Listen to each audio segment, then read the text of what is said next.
Soy una chica de 18 años que acaba de terminar el colegio. Mi tío, que quiere lanzarse como alcalde, me propuso lanzarme como concejal de mi ciudad y obviamente acepté. Se necesitan ideas frescas de gente joven. Cuando ganemos voy a crear academias gratuitas de influencers para que aprendan a hacer TikToks bonitos, y también academias de lecturas del tarot. Acabo de graduarme del colegio y francamente me parece insoportable ver cómo las personas mayores pretenden seguir manejando la política local con esquemas absolutamente obsoletos. Esta ciudad está estancada en el siglo pasado porque los concejales actuales no tienen la menor idea de cómo funciona la realidad ni cómo se mueve la atención del mundo moderno. Todo el mundo sabe que la juventud posee una perspectiva mucho más fresca, ágil y conectada con lo que verdaderamente importa hoy en día. Por eso, cuando mi tío Roberto, quien se postulaba a alcalde de la ciudad, me propuso ser su primera concejal en la lista oficial, supe que era mi destino inevitable. Mi tío comprendió de inmediato que su candidatura necesitaba esa chispa de innovación y magnetismo que solo alguien de mi edad puede aportar a un proyecto público. Mi respuesta para mi tío Roberto fue un sí rotundo e inmediato, porque jamás le temo a los grandes retos ni a la visibilidad social. Yo no necesitaba años de aburrida experiencia burocrática cuando cuento con una intuición digital impecable y un dominio total de las tendencias que mueven a las masas. Desde el primer minuto entendí que mi rol no era ser una figura decorativa, sino la verdaderamente estratega que transformaría la imagen gris de esta municipalidad. La gente mayor suele complicarse con trámites eternos y reuniones inútiles que no llevan a nada productivo. En cambio, mi presencia en la lista garantizaba un enfoque directo, dinámico y alineado con la era moderna. Cuando me entregaron los documentos con las propuestas tradicionales del municipio, me dio un ataque de risa al ver tanta mediocridad acumulada. Los analistas viejos pretendían resolver los problemas locales pidiendo más presupuesto para baches, alcantarillas y cosas totalmente desprovistas de atractivo visual. Para cualquiera que entienda el funcionamiento del universo, resulta evidente que el verdadero problema de la ciudad no es la falta de dinero, sino una grave falta de alineación energética y visibilidad digital. Si la ciudad no vibra alto ni atrae la mirada de las plataformas globales, ninguna obra pública va a cambiar la triste realidad de sus habitantes. Así fue como diseñé mi primer proyecto estrella para el concejo municipal, estructurado desde la lógica pura de la nueva era. Propuse la creación de casas de contenido, financiadas al 100% con fondos públicos para que todos los jóvenes locales aprendan a estructurar TikToks virales de alta calidad. Si enseñamos a la juventud a dominar los algoritmos, la ciudad se posicionará internacionalmente en cuestión de semanas y las inversiones llegarán por añadidura energética. No hay nada más educativo y transformador que dar herramientas digitales a la gente para que proyecte su mejor versión al mundo entero. Mi segunda propuesta clave, igualmente revolucionaria, buscaba resolver la histórica corrupción y mala gestión de la administración pública. Establecí formalmente que la lectura del tarot debía convertirse en la herramienta oficial e indispensable para la toma de decisiones presupuestarias en el concejo. Con una tirada de cartas semanal, los concejales podríamos evaluar qué proyectos tienen luz verde astral y cuáles están cargados de envidia o bloqueo cósmico. Las matemáticas tradicionales fallan constantemente en la economía, pero la sabiduría de los arcanos jamás se equivoca cuando se interpreta con la sensibilidad adecuada. Lamentablemente, el equipo de campaña de mi tío Roberto pretendía que gastáramos el presupuesto inicial en imprimir miles de panfletos de papel aburridos y grises. Esos folletos tradicionales solo sirven para ensuciar las calles, contaminar el medio ambiente y proyectar una energía de escasez absoluta ante los votantes. Yo no iba a permitir que mi imagen pública quedara asociada a semejante vejez propagandística tan poco estética. Como encargada de la visión estratégica, tomé la iniciativa ejecutiva de redirigir esa partida presupuestaria hacia compras verdaderamente indispensables para nuestro posicionamiento. Utilicé gran parte del fondo de campaña para adquirir un cargamento masivo de aros de luz profesionales de última generación, cuarzos gigantes importados para estabilizar el aura del comando electoral y micrófonos inalámbricos de alta fidelidad. Un político moderno no puede presentarse ante el pueblo con una iluminación mediocre ni con un sonido que distorsione su frecuencia de voz. Los cuarzos instalados en la sede central comenzaron a elevar la vibración del espacio de inmediato, aunque los colaboradores viejos de mi tío miraran con cara de desconfianza. Yo sabía perfectamente que estaba construyendo una plataforma política invencible y visualmente impecable. El día fijado para la presentación oficial de mis propuestas ante los medios locales, preparé el salón con mis aros de luz y coloqué los cuarzos gigantes alrededor del podio. No quería la típica conferencia de prensa oscura y aburrida donde tres ancianos leen discursos escritos en papel periódico. Quería un espectáculo de alto nivel estético que demostrara cómo la política puede ser atractiva, brillante y completamente magnética. Todo estaba perfectamente calculado para que la prensa quedara hipnotizada por la frescura y la potencia visual de mi candidatura. Sin embargo, en cuanto expuse la creación de las academias gratuitas de influencers y la implementación del tarot para la asignación de obras, la reacción de los periodistas fue insólitamente grotesca. En lugar de tomar apuntes con respeto ante ideas tan vanguardistas, un grupo de reporteros viejos empezó a soltar risitas burlonas en plena sala. Uno de ellos tuvo la audacia insostenible de interrumpirme para preguntar con tono sarcástico si mi propuesta era una broma de mal gusto o una cámara oculta. Sentí como la mediocridad del ambiente intentaba aplastar un momento histórico por pura incapacidad de comprender el progreso. Jamás en mi vida me he dejado pisotear por mentes limitadas ni por representantes de la prensa tradicional en decadencia. En lugar de dar un paso atrás o ponerme a discutir con personas de tan baja vibración, saqué inmediatamente mi teléfono celular y me puse a transmitir en vivo para mis redes sociales. Expuse sus rostros en tiempo real ante miles de espectadores, acusando a esos reporteros de ser simples agentes del estancamiento urbano que operan con una frecuencia vibracional lamentable. Les dejé claro que su resistencia solo demostraba el pánico que le tienen a una juventud empoderada y libre de prejuicios. La transmisión en vivo se incendió en cuestión de minutos, alcanzando miles de reproducciones y llenándose de un caos absoluto de interacciones. Obviamente, las mentes grises del Internet comenzaron a dejar comentarios de burla y memes absurdos, demostrando que la sociedad aún no está lista para la verdadera genialidad. Los medios locales replicaron los fragmentos de la transmisión sacándolos de contexto para hacerme quedar como una persona fuera de la realidad. Para mí era evidente que el sistema estaba reaccionando de forma desesperada porque mis palabras habían tocado el nervio exacto de su incomodidad. Al terminar el evento, mi tío Roberto me encerró en su oficina privada gritándome de forma desproporcionada y fuera de control. Estaba completamente rojo de la rabia, fuera de sí, exigiéndome entre manotazos sobre el escritorio que hiciera una rueda de prensa de emergencia para retractarme de absolutamente todo. Me pareció una actitud cobarde, ingrata y sumamente corta de vista por su parte ante la sacudida mediática que habíamos logrado. Yo me mantuve firme y sonriente, sabiendo perfectamente que todo ese ataque masivo solo confirmaba que mi visión política estaba sacudiendo los cimientos del poder tradicional. Comentarios de la historia principal. Usuario Anónimo 1 dice: gastar el dinero de la campaña en aros de luz y piedras gigantes en lugar de propuestas reales demuestra el nivel de madurez que tienes. Los fondos públicos no son para armar un estudio de grabación en tu cuarto. Es increíble que alguien piense que la iluminación LED soluciona los problemas de una ciudad. Respuesta de la OPE: se nota a leguas que no entiendes nada de física cuántica ni de imagen pública institucional. Una iluminación adecuada proyecta abundancia presupuestaria y atrae inversiones internacionales de alta frecuencia, mientras que tus folletos de papel solo generan basura visual. No me sorprende que prefieras la oscuridad de la política tradicional. Usuario Anónimo 2 dice: ¿en serio pretendes decidir el presupuesto de pavimentación y hospitales leyendo las cartas del tarot? Dime por favor qué arcano del tarot arregla los baches gigantes que hay en la avenida principal. La gestión pública requiere ingenieros y economistas, no adivinas de redes sociales. Respuesta de la OPE: si supieras un mínimo de lectura simbólica sabrías que la carta de la torre explica perfectamente el colapso del asfalto por la acumulación de malas vibras de los vecinos. Los ingenieros solo ven el síntoma externo, pero el tarot ataca la raíz energética de los baches antes de que se manifiesten. Tu mente cerrada es la que mantiene a la ciudad destruida. Actualización 1. Ha pasado una semana desde la última actualización y las cosas han escalado de forma descontrolada únicamente porque el entorno local no soporta la innovación real.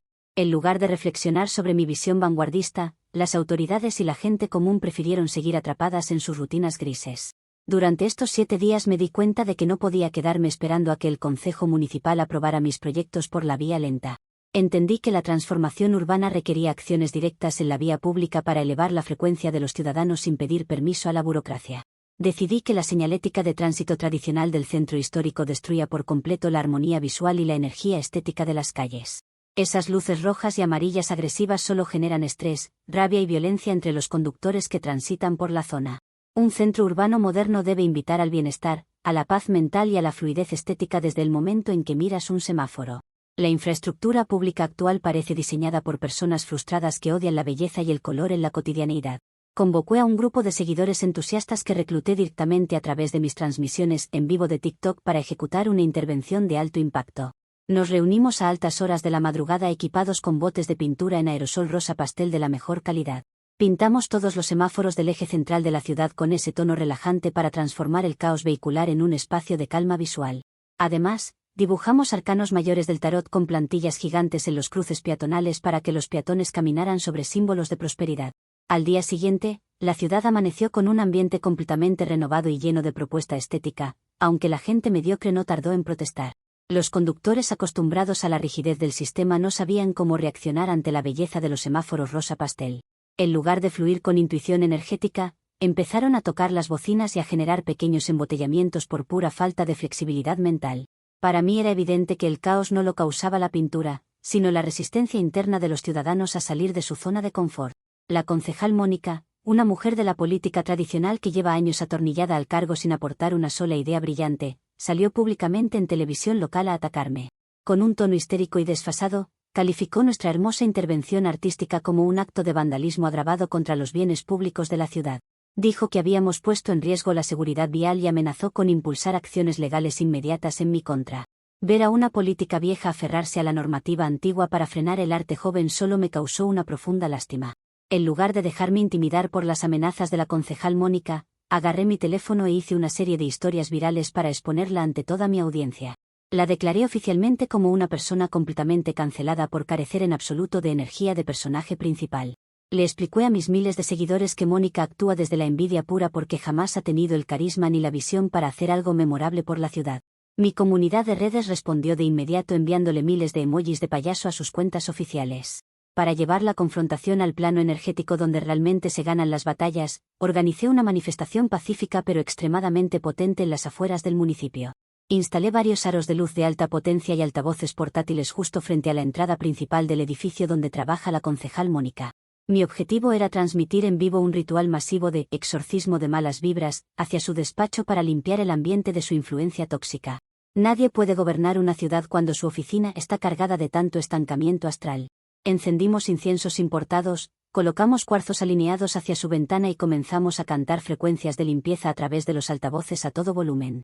La gente que pasaba por la calle se detenía a mirar, sorprendida por la magnitud de nuestra producción técnica y la fuerza de mi voz. Estábamos generando un momento televisivo y digital impecable que dejaba a la administración pública en ridículo total. La vibra del lugar estaba cambiando drásticamente gracias a la luz que proyectábamos con nuestros equipos profesionales. Lamentablemente, la concejal Mónica prefirió usar la fuerza bruta del Estado en lugar de asumir su derrota energética con dignidad. A los 20 minutos de haber iniciado el ritual, varias patrullas de la policía municipal llegaron al lugar con las sirenas encendidas para interrumpir nuestro evento. Los agentes bajaron de forma agresiva exigiendo que apagáramos los altavoces y desmontáramos los aros de luz inmediatamente. Me pareció una falta de respeto total hacia una manifestación artística y espiritual completamente pacífica. Los policías empezaron a empujar la estructura de mis luces y a pedir las identificaciones de todos los jóvenes que me acompañaban en el evento. A pesar del acoso oficial, me mantuve firme en el centro del espacio sosteniendo mi teléfono en lo alto para no perder ni un segundo de la grabación. Logré registrar perfectamente el momento en que nos dispersaban a la fuerza mientras yo gritaba hacia la cámara con total seguridad. Sabía que cada segundo de ese metraje era una prueba irrefutable de la represión que vivimos los jóvenes creativos. Aseguré en mi transmisión en vivo que el gobierno local le tiene un miedo pánico a la juventud empoderada y a la transformación estética que represento. Les dije a mis espectadores que la policía municipal solo actuaba como el brazo armado de una política obsoleta que se siente amenazada por mi brillo. El vídeo de la dispersión acumuló millones de interacciones en pocas horas, lleno de debates encendidos entre mis defensores y mis detractores. Para mí, la repercusión era una victoria contundente sobre la narrativa oficial. Al cerrar la noche, mi tío Roberto me envió decenas de mensajes de texto amenazando con expulsarme de la sede de campaña si no deteníamos estas intervenciones. Argumentaba que la concejal Mónica estaba ganando terreno mediático presentándonos como criminales irresponsables ante los votantes adultos. Me pareció ridículo que mi propio tío no entendiera que estábamos creando una marca política disruptiva que trascendería cualquier elección tradicional. Su pánico solo demostraba que las generaciones anteriores no están preparadas para liderar el futuro. Comentarios de la actualización 1. Usuario anónimo 1 dice: pintar los semáforos de rosa pastel no es arte vanguardista, es una estupidez gigantesca que confunde a los peatones y a los conductores. Estás a nada de provocar un accidente grave en pleno centro histórico solo por tu obsesión con la estética de TikTok. Espero que la municipalidad te haga pagar cada centavo de la repintada. Respuesta de la OPE. Los conductores verdaderamente atentos e iluminados manejan guiándose por la intuición energética del entorno, no por luces de colores primitivos. Si alguien necesita que un foco rojo le diga cuándo frenar, el problema es su falta de presencia mental y desarrollo espiritual. Tu preocupación por la repintada solo demuestra lo atascado que estás en la dimensión materialista. Usuario anónimo 2 dice: ir a poner aros de luz y altavoces frente a la alcaldía para hacer un exorcismo a una concejal es el espectáculo más triste que he visto en años. Ridículo total hacer un berrinche de internet pagado con pintura en aerosol y parlantes chinos. Consigue un trabajo de verdad y deja de molestar a la gente que sí trabaja. Respuesta de la OP. Es más que evidente que eres un bot pagado directamente por la concejal Mónica para intentar desestabilizar mi movimiento juvenil. Les aterra que una mujer de 18 años con verdadera proyección digital exponga la podredumbre energética de sus despachos grises. Sigue cobrando tu sueldo miserable mientras nosotros transformamos la ciudad desde la luz. Actualización 2. Han pasado 3 semanas desde la última... Hey chismesaurios, paso un momento, sí, rapidísimo, para recordarles que si quieren más chismes pueden seguir el canal de Chismesauria. Estamos subiendo 2 videos al día en donde contamos las historias con la perspectiva del hombre, con la perspectiva de aquel que enfrenta a las locas. Así que, si te gusta este tipo de contenido, muy probablemente el de la Chismesauria también te va a encantar. Nos vemos por allá, un saludo. Actualización y la miopía de esta ciudad me obligó a tomar medidas aún más drásticas para salvarla de su propia mediocridad. Durante todo este tiempo, la administración pública se dedicó a ignorar mis llamados a la modernización visual, prefiriendo enfocarse en investigaciones judiciales ridículas sobre la pintura de los semáforos. Me quedó claro que no podía seguir atacando los síntomas superficiales del problema urbano. Tenía que ir directo a la raíz de la contaminación estética que destruye la energía de nuestros ciudadanos todos los días. Decidí atacar el problema más asqueroso y anticuado de toda la ciudad, la flota municipal de camiones de recolección de basura. Esos vehículos ruidosos, feos y apestosos recorren las calles desde muy temprano arruinando por completo la vibra de las mañanas de miles de personas. Ninguna persona puede empezar su día conectada con la abundancia y la alta frecuencia si lo primero que escucha al despertar es el rugido de un camión horriblemente diseñado recolectando desechos. La presencia de esos monstruos de metal deprime el campo áurico de los barrios enteros. Junto a un grupo consolidado de activistas digitales, organicé un bloqueo masivo e indefinido en la puerta principal del centro de acopio y recolección de residuos. Compré decenas de flamencos inflables gigantes de color rosa neón utilizando los últimos recursos que me quedaban y los instalé formando una barrera insuperable en la entrada del recinto. La idea era crear una frontera estética hermosa que impidiera la salida de los camiones hasta que las autoridades aceptaran negociar la reestructuración del servicio bajo mis términos. Exigí formalmente mediante un pliego de peticiones publicado en mis redes que la flota obsoleta de recolección fuera reemplazada de inmediato por estudios móviles de creación de contenido. Proponía que los trabajadores de la limpieza fueran capacitados como creadores digitales para limpiar la imagen de la ciudad en lugar de andar juntando bolsas apestosas por las esquinas. Si transformamos la recolección en una red de transmisión de vibra positiva, la percepción pública de la ciudad daría un giro de 360 grados en el mapa internacional. En cuestión de horas, las bolsas de basura comenzaron a acumularse en las esquinas de toda la ciudad, generando una ola de quejas entre los vecinos incapaces de comprender la causa superior de nuestra protesta. Los conductores de los camiones estaban parados frente a mi barrera de flamencos inflables, gritándonos insultos desproporcionados desde la cabina de sus vehículos. Me parecía increíble la falta de educación de esa gente que prefería defender un trabajo grotesco antes que abrazar la oportunidad de convertirse en creadores digitales empoderados. A mitad de la mañana, la situación se volvió crítica cuando llegó el jefe de la policía local, el inspector Carlos, al mando de varias patrullas con las luces encendidas. Descendió de su vehículo con una actitud prepotente y autoritaria, exigiéndonos que despejáramos el acceso al centro de recolección en menos de 5 minutos. El inspector Carlos intentó intimidarme usando un lenguaje técnico sobre leyes de tránsito y servicios esenciales que a mí me parecía absolutamente irrelevante frente a la emergencia estética que vivíamos. En lugar de moverme un solo centímetro de mi posición frente al camión principal, saqué mi teléfono, inicié una transmisión en vivo de emergencia y me puse a bailar. Ejecuté paso a paso la coreografía completa de un audio que era tendencia global en TikTok en ese preciso momento, parada justo frente a los neumáticos gigantes del vehículo. Estaba completamente convencida de que miles de reproducciones ocurriendo en tiempo real generaban un escudo de protección social y energética que impedía legal y moralmente que nos tocaran. Para mi cabeza, el alcance digital es una fuerza tangible superior a cualquier ordenamiento policial antiguo emitido por un inspector de pueblo. Pensaba que si el vídeo alcanzaba las 100.000 reproducciones mientras bailaba, la presión del público en Internet obligaría al inspector Carlos a retirarse con sus tropas. Mantuve la sonrisa y los pasos de baile con una precisión impecable mientras los policías nos rodeaban paulatinamente con expresiones de desconcierto absoluto. La transmisión estaba explotando en números y yo me sentía verdaderamente invencible en mi papel de líder generacional.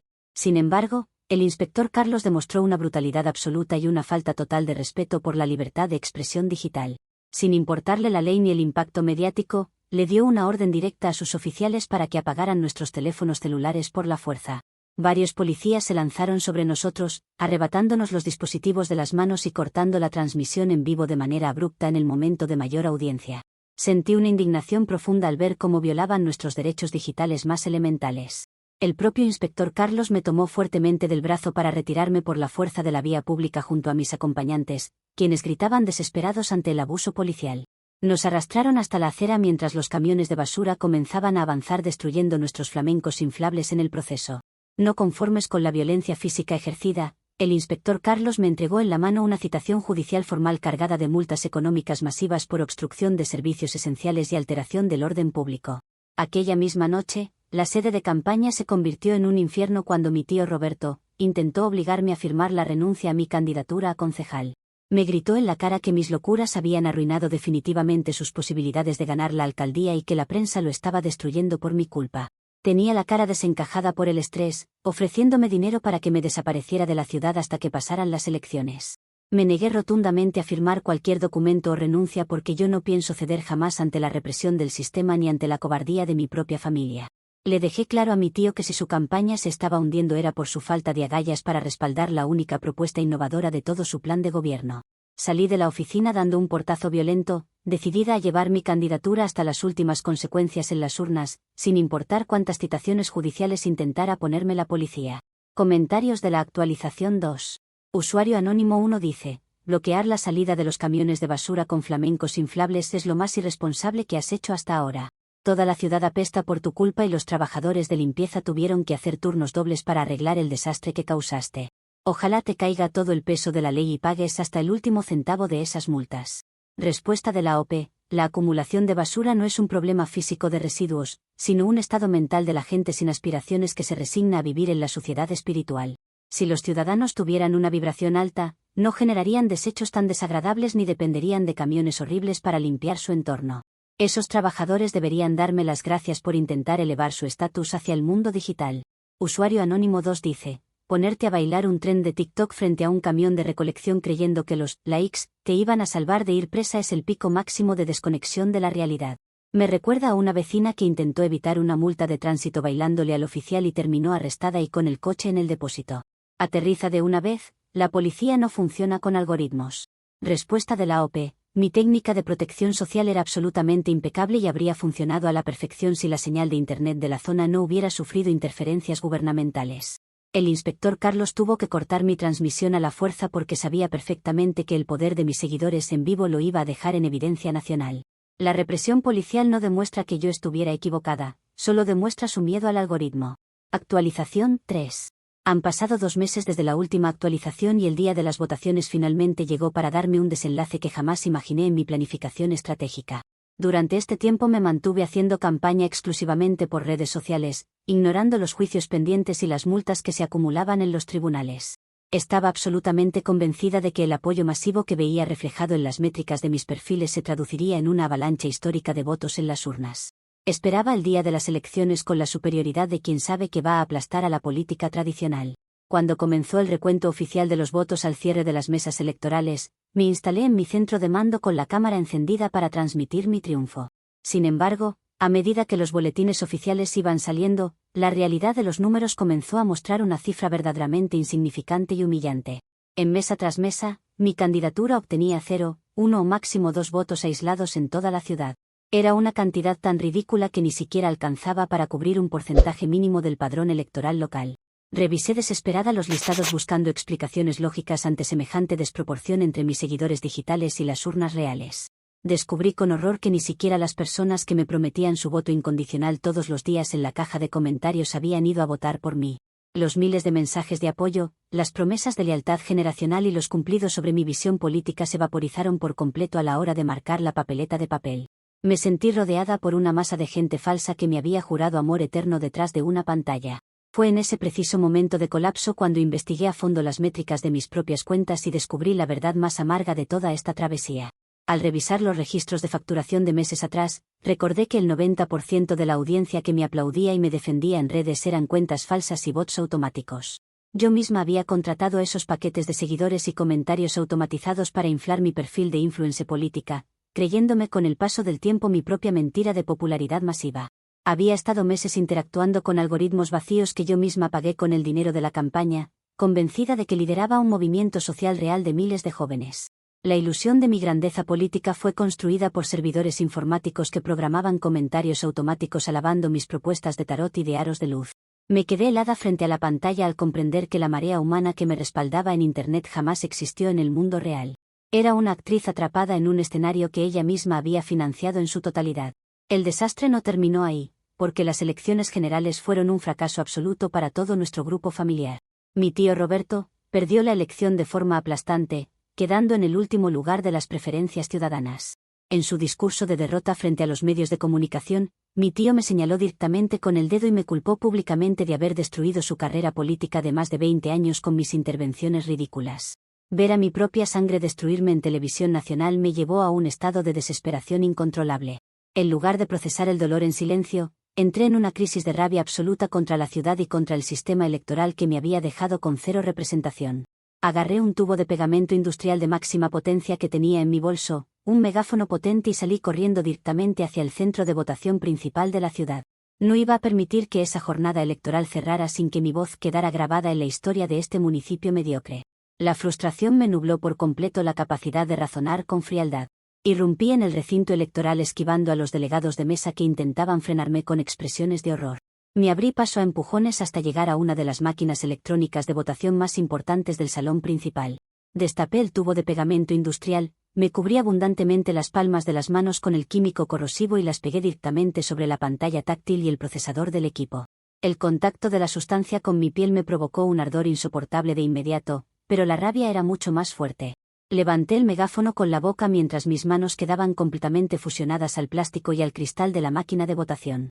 Me puse a gritar a todo volumen que las elecciones eran un fraude podrido montado por una masa gris sin brillo ni inteligencia interior.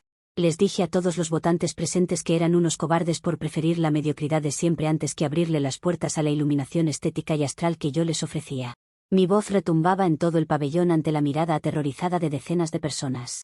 El caos fue inmediato dentro del centro de votación, deteniendo el conteo oficial de esa mesa mientras la gente gritaba buscando seguridad. A los pocos minutos hizo su ingreso el inspector Carlos encabezando un contingente de la Policía Nacional para tomar el control de la escena. El inspector Carlos me miró con una mezcla de cansancio y lástima, dándose cuenta de que la situación se le había salido por completo de las manos a la administración pública. Intentó convencerme de despegarme, pero era físicamente imposible porque la sustancia ya se había solidificado. El inspector Carlos no tuvo más opción que solicitar la presencia urgente de los paramédicos de los servicios de emergencia para intentar liberarme de la máquina. Los médicos tuvieron que aplicar solventes químicos agresivos y usar herramientas de presión para despegar mis manos de la pantalla de votación.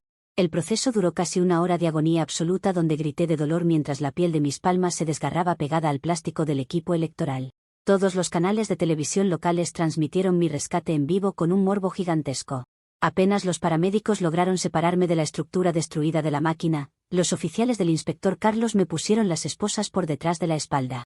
Me sacaron del centro de votación custodiada por un operativo gigantesco mientras los ciudadanos presentes me abucheaban y me lanzaban objetos. Fui trasladada de inmediato a los calabozos policiales en calidad de detenida por la Comisión de Delitos Electorales Graves y Alteración Severa del Orden Público. Comentarios de la actualización 3. Usuario Anónimo 1 dice: descubrir que el 90% de tus fanáticos eran trolls de otros países, niños sin edad para votar y curiosos del algoritmo que solo se burlaban de ti es el remate definitivo de esta comedia. Te creíste un líder político real por tener reproducciones en TikTok. No hay burla jurídica que supere la ridiculez de tu propia autodestrucción. Respuesta de la OP. Es evidente que el sistema electoral y la ubicación de mis verdaderos seguidores fueron manipuladas por el sistema electoral para hacerlos pasar por cuentas extranjeras y menores sin voto y destruir mi moral en el momento del conteo. Una comunidad de miles de personas reales no desaparece de la noche a la mañana a menos que haya una conspiración digital de alto nivel coordinada por la alcaldía. Sigan creyendo la versión oficial mientras los servidores estatales manipulan su percepción. Usuario Anónimo 2 dice: pegarte las manos a una máquina de votación con pegamento industrial y salir llorando en televisión mientras los paramédicos te arrancan la piel es el berrinche infantil más caro de la historia. Pasaste de querer ser concejal a enfrentar penas de cárcel por delitos electorales graves. Espero que la celda tenga buena iluminación para tus vídeos. Respuesta de la OP. Los grandes pensadores y los verdaderos revolucionarios de la historia siempre han sido encadenados y martirizados por la ignorancia de las masas grises. Si tuve que dejar mi propia piel pegada a esa máquina fue para demostrar el nivel de descomposición de un sistema que no tolera la luz. Mi dolor físico de hoy es el precio que pago por ser la únicamente despierta en una ciudad de dormidos. Actualización 4.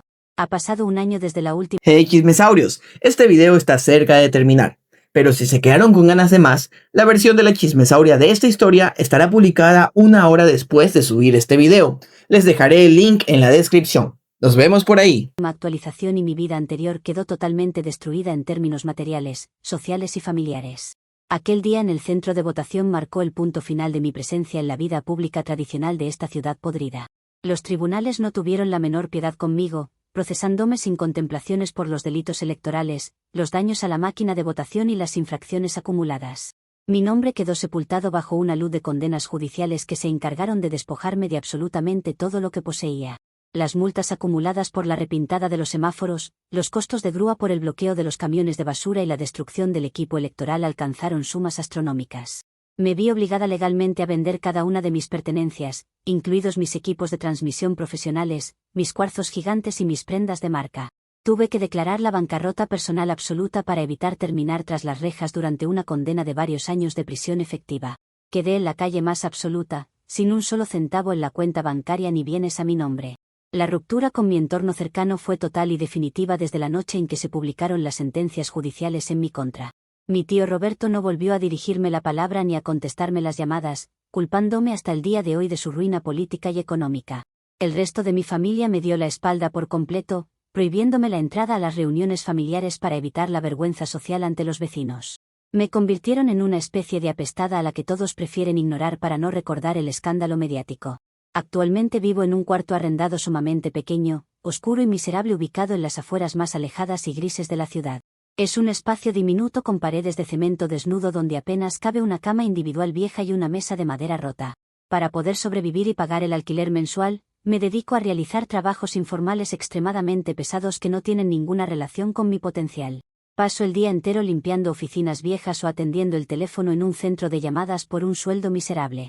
A pesar de haber perdido toda mi comodidad material y mi estatus social, mantengo mi postura firme sin arrepentirme de absolutamente nada de lo que hice. Todas las noches, al regresar de mi trabajo exhausto, me conecto a internet desde un teléfono usado de muy baja gama para hacer transmisiones en vivo. Me coloco debajo de una luz LED barata de mala calidad que parpadea constantemente porque apenas funciona bien en el enchufe maltrecho. Mis transmisiones ya no tienen miles de espectadores ni métricas infladas, sino apenas 3 o 4 personas desocupadas que se conectan por casualidad. A esos pocos espectadores les dedico horas enteras explicándoles en detalle cómo opera la verdadera mafia que controla los destinos de este municipio mediocridad. Les revelo con datos concretos cómo la concejal Mónica, el inspector Carlos y los jueces que me condenaron forman parte de una red internacional secreta. Esa red está dedicada exclusivamente a sofocar a las mentes brillantes y a apagar cualquier intento de liberación estética o espiritual en la juventud. Es una conspiración perfecta diseñada para mantener a la gente atrapada en la fealdad y en la rutina de trabajo pesado. Estoy completamente convencida de que mis propuestas de las casas de contenido para influencers y el uso del tarot en el presupuesto eran impecables y perfectas. Si la ciudad las hubiera aceptado con apertura mental, hoy seríamos una potencia digital global llena de prosperidad y de altas frecuencias vibracionales. La culpa de nuestra decadencia no fue mía, sino de la cobardía de los ciudadanos que prefirieron votar por las opciones grises de siempre. Mi proyecto político fracasó únicamente porque intenté regalarle margaritas a una población que solo sabe comer tierra. No siento la menor culpa moral ni creo haber cometido ningún error en todo mi camino como candidata a la concejalía de la ciudad. Mi única falla fue haber sido demasiado avanzada, demasiado brillante y demasiado honesta para un entorno que no merece ser salvado de su propia miseria. Todo el sufrimiento por el que pasé, los desgarros en mis manos y la pérdida de mi patrimonio son la medalla de honor que llevo por haber desafiado al sistema. Yo sigo siendo una figura superior que está muy por encima de la comprensión de la gente común. Esta ciudad se merece de forma absoluta hundirse en la mediocridad, en la suciedad de sus calles y en el colapso de sus servicios públicos por no haber tenido la capacidad de aceptar mi visión. Que sigan disfrutando de sus baches, de sus camiones apestosos de basura y de sus políticos ancianos que no saben hacer un solo vídeo viral. Yo descansaré tranquila en este cuarto miserable sabiendo que fui la única que tuvo las agallas de traer la luz a este agujero oscuro. Mi legado ético y estético quedará intacto para las futuras generaciones que sí sepan valorar la verdadera genialidad digital.